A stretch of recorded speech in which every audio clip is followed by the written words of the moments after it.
Hello everyone, my name is Paulette C. Walker and I am your Delta Sigma Theta President.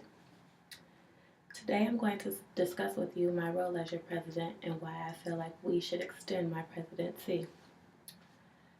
We have made several advances during my presidency and I am very glad that I've been able to serve you all. I would first like to focus on Mary Help of the Sick Mission Hospital and our anti-hazing policy.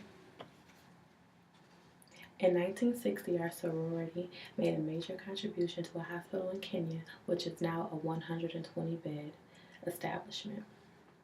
We have made several advances during my presidency as far as making this hospital an equipped and efficient place of business.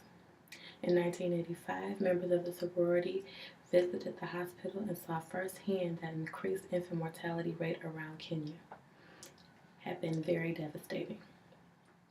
Delta Sigma Theta Sorority Incorporated responded by donating over $20,000 in 1985, which was used to establish 2 additional maternity wards and an administrative office for those who were receiving services in that area.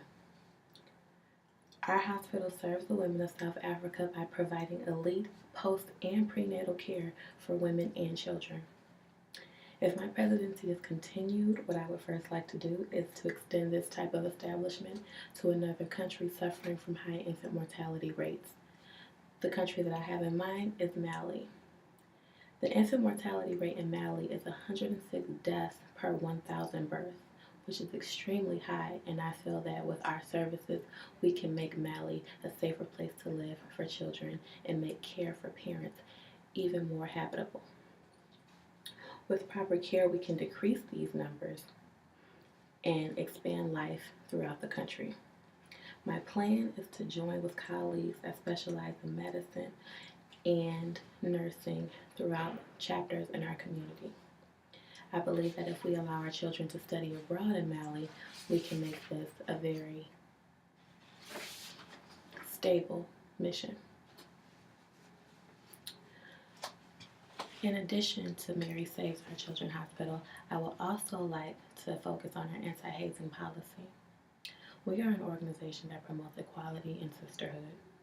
At no time should our young aspiring sisters engage in degrading and harmful activities. For those of you who do not know what hazing is, I would like to give you a few examples. Back in the old days, there were movies where sisters would beat another prospective sister with a paddle to show strength and agility, and that's not what Delta Sigma Theta is about. I believe that these acts are wrong and harmful, and they are also degrading. Another example would be to allow a hopeful sister to wear a sign on her back or degrading clothing during the week of rush. These are not activities that Delta Sigma Theta believes in, and they will not be tolerated. Since we are all aware of the anti-hazing policy, and we have all signed a contract which states we will not engage in these activities, I would like to remind you all that anti-hazing is a crime within our community and is punishable by expulsion. As you all cast your ballots for re-election, I would like you to think long and hard about what our community stands for. I would truly hope that you would choose a president that is devoted to making Delta Sigma Theta a better organization for young Black women and women of all nationalities. We would like to thank you for coming out today, and I hope that when you cast your ballots, you all make the right decision. Thank you, and good night.